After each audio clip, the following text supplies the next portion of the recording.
اچھا جی، اب ہم آتے ہیں آگے سوالات پہ، اور تو نہیں ہے میرے پاس۔ اچھا یہ سوال اب میں اینک چھوڑ دی۔ السلام علیکم۔ وعلیکم السلام۔ قسمت کا زندگی میں کیا عمل دخل ہے؟ انسان ہر چیز اپنی قسمت پر ڈال دیتا ہے۔ ہمیں یہ نہیں پتا ہوتا کہ ہماری قسمت کیا لکھا ہے، ہماری قسمت میں کیا لکھا ہے، اور ہمیں حقیقت میں قسمت کو کس طرح سمجھنا چاہیے، اور لائف میں کیا پریکٹیکل اپروچ ہونی چاہیے۔ کیا انسان اپنی قسمت خود بنا سکتا ہے؟ بہت مرتبہ اس پہ گفتگو ہے، بہت تو بتا چکا ہوں کہ یہ ہاتھوں میں جو لکیر اللہ نے دی ہے، جس کو آپ کسی پامس کے پاس جائے تو وہ آپ کو پڑھ کے بتا دیتا ہے۔ علم ہے ایک یہ بھی، وہ ہاتھ میں کیوں دی ہے؟ مقصد ہے اس کا کہ یہ قسمت آپ کے ہاتھ میں، کہیں اور نہیں دی، اس نے ہاتھ میں دی، ہاتھ میں دی۔ ایک علم اور بھی ہے جس میں آپ کے پیروں کے نیچے تلے کے جو لکیر ہے وہ بھی پڑی جاتی ہے، اور وہ بھی اس لیے دیے کہ آپ کے قدم ڈیفائن کریں گے کہ آپ کس راستے پہ چلتے ہیں، اور اس راستے پہ آپ تو یا تو فلاح کی طرف جائیں گے یا غلط راستے پہ جائیں گے۔ اب قسمت کے بارے میں کہہ چکا ہوں کہ کچھ چیزیں فکس ہے جو چینج نہیں ہو سکتی۔ مثلا اللہ نے آپ کو انسان بنایا تو آپ انسان رہیں گے، ہاں درندے جیسی حرکت کر سکتے ہیں مگر رہیں گے آپ انسان، وہ چینج نہیں ہو سکتا۔ اچھا اب اللہ آپ کو کس گھر بھیجتا ہے، کس گھر میں بھیجتا ہے، وہ آپ کے اختیار میں نہیں ہے، کیونکہ آپ پیدا جہاں ہوتے ہیں وہ آپ کا اختیار تھوڑی ہے۔ آپ کے ماں باپ کیا ہوں گے، آپ کے اختیار میں نہیں ہے۔ آپ کی مادری زبان کیا ہوگی، آپ کے اختیار میں نہیں ہے، بعد میں آپ چینج کر لیں، مگر اصل زبان آپ کی مادری زبان وہی رہے گی۔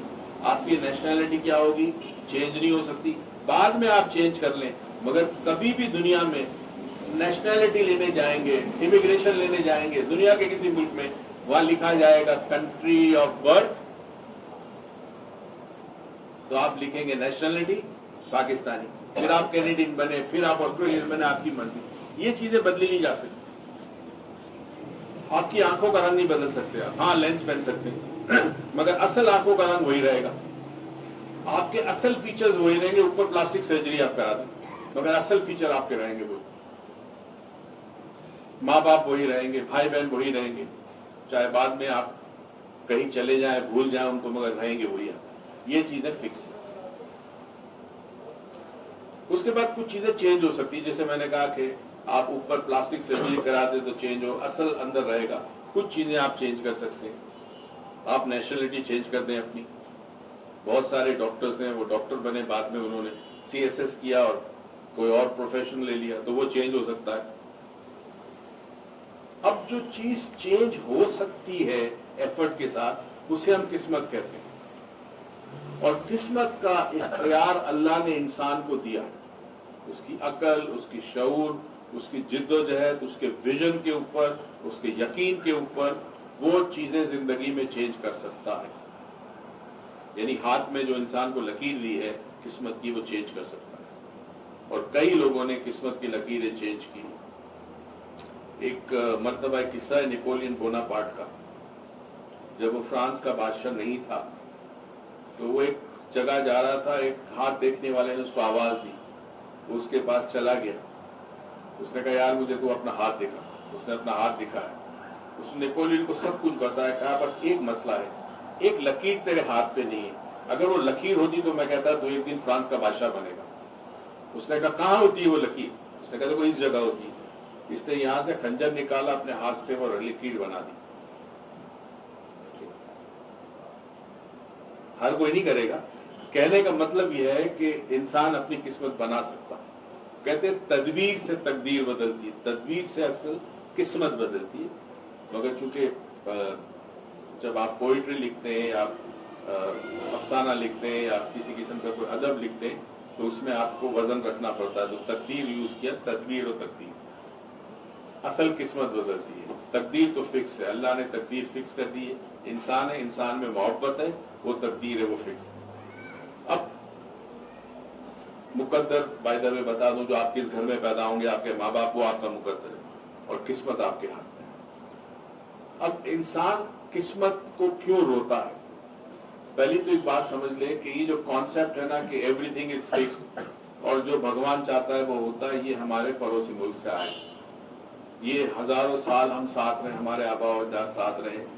ہندو مذہب کا بہت بڑا ایک اثر رہا ہمارے آبا و اجداد سے. مسلمان تھے مگر ظاہر سنتے تھے، دیکھتے تھے، سب کچھ ہوتا. آج بھی آپ بامبے چلے جائیں تو آپ راستے میں، ہر راستے میں آپ کو چھوٹے چھوٹے مندر ملیں گے، بڑے مندر ملیں گے، لوگوں کو دیکھیں گے اگربتی جلاتے ہوئے، پوجا کرتے ہوئے، گھنٹی بجاتے ہوئے. یہ اثر ہوتا ہے.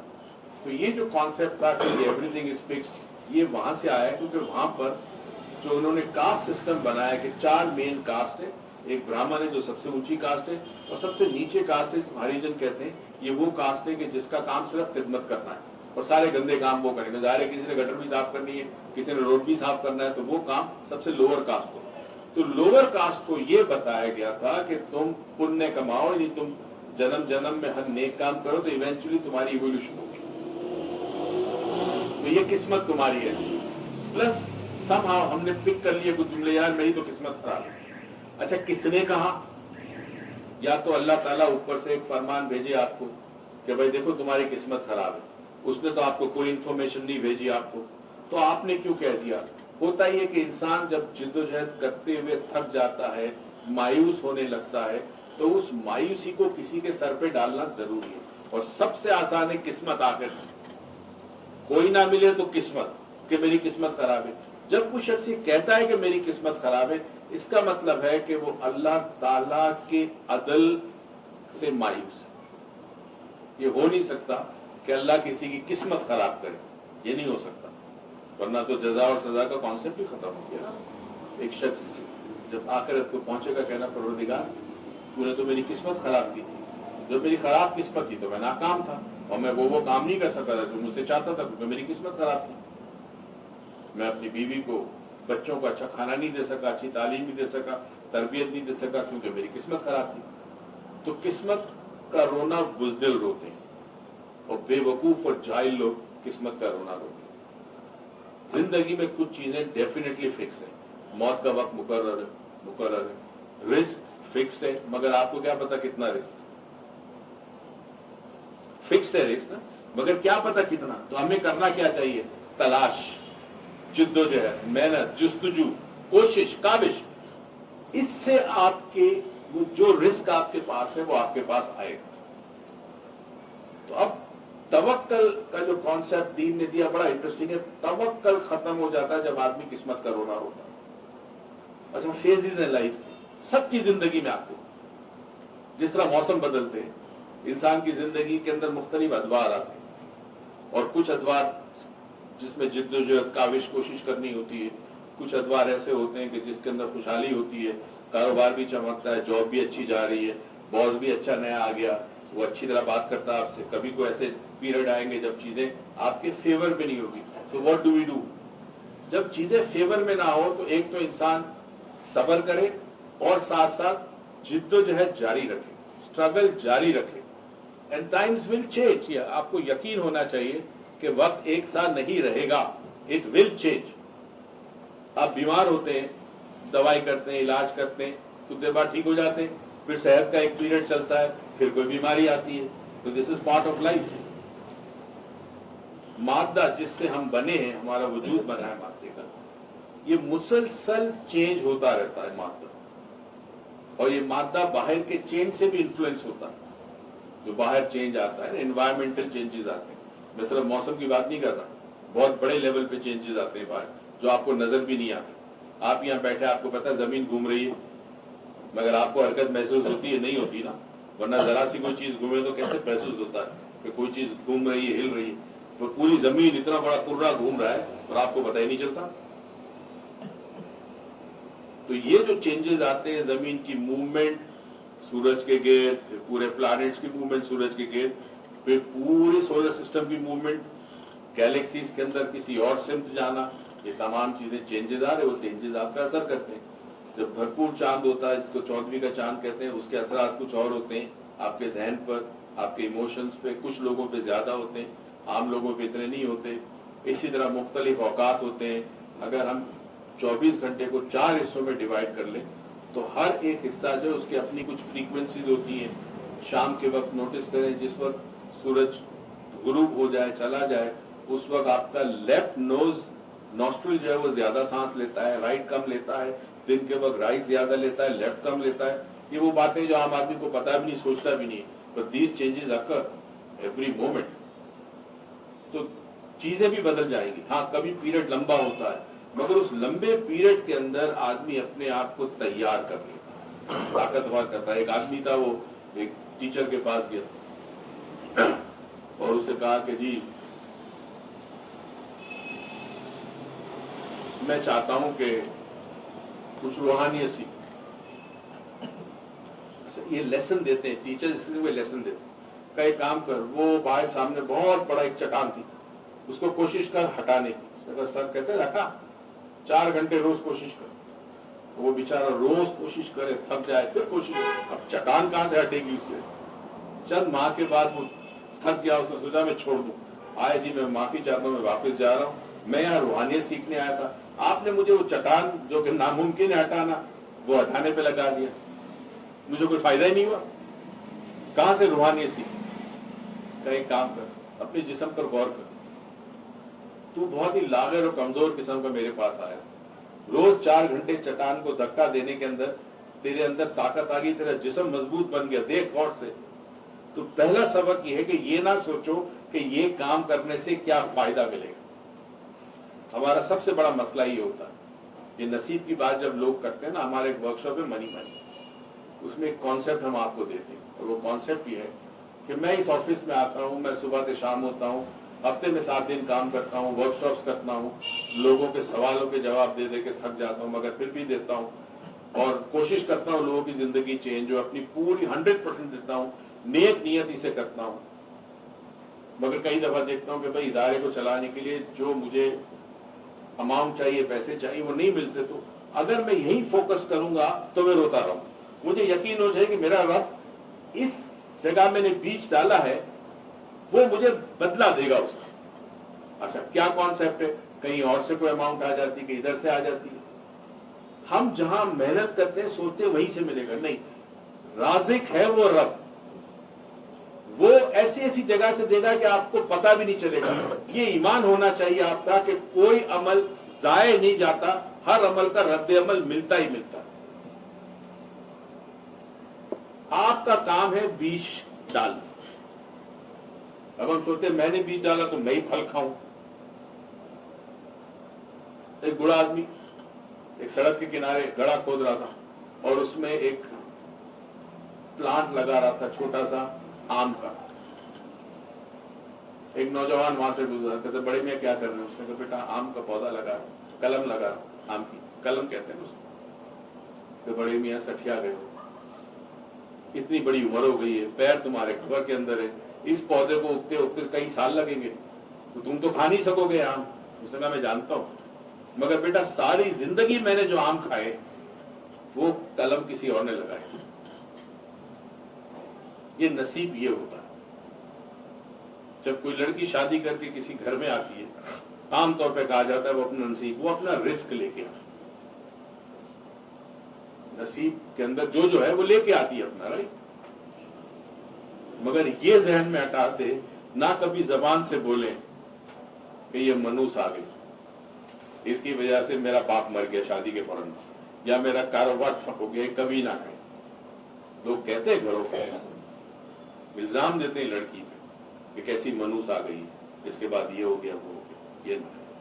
تو قسمت کو کبھی نہ آپ کوسیں, آپ اپنی کوتاہی کو کوسیں, اپنی بے وقوفی کو کوسیں, اپنی جہالت کو کوسیں. اصل میرا آپ کا کام کیا ہے؟ عمل.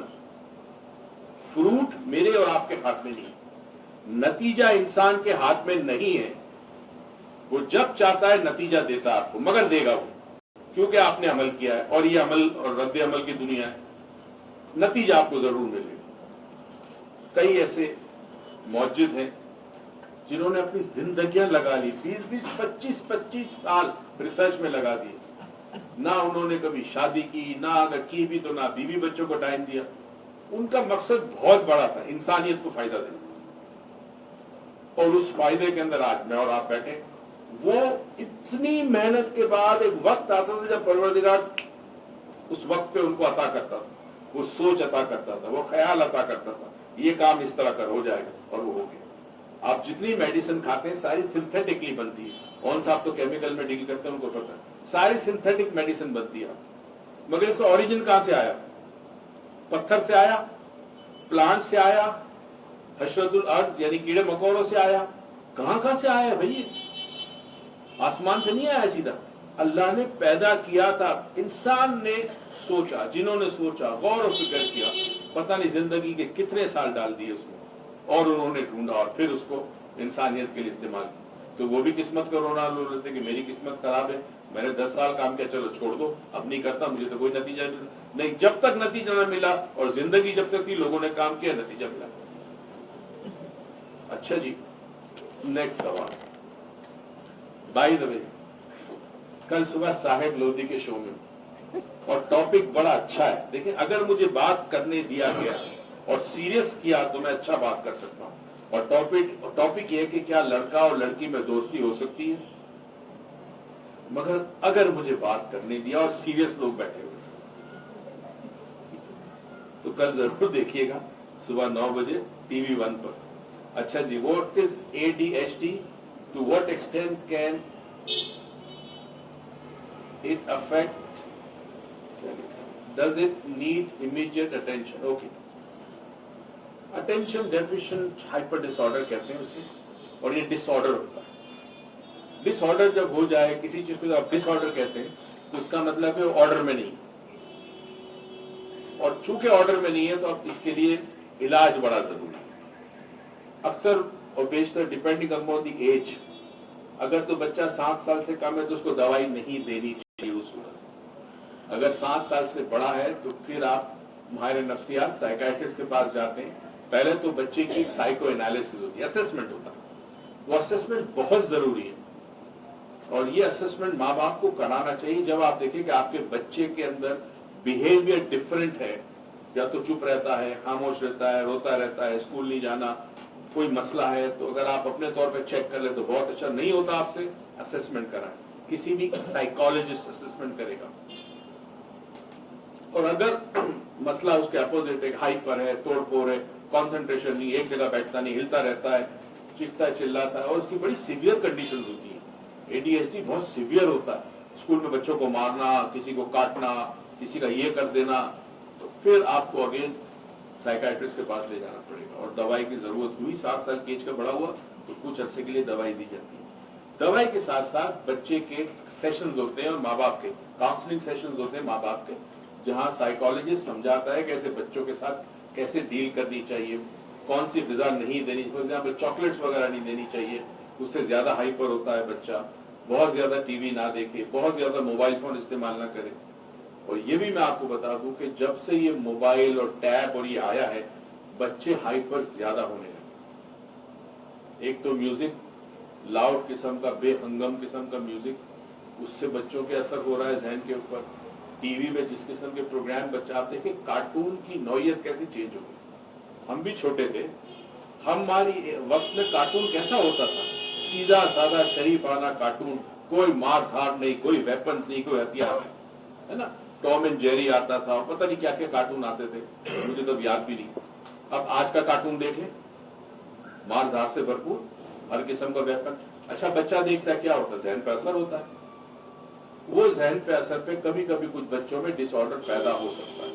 نارملی ADHD ڈائگنوز ہوتا ہے تو پتہ چلتا ہے کہ یہ کہیں نہ کہیں پیدائش کے ساتھ ہے۔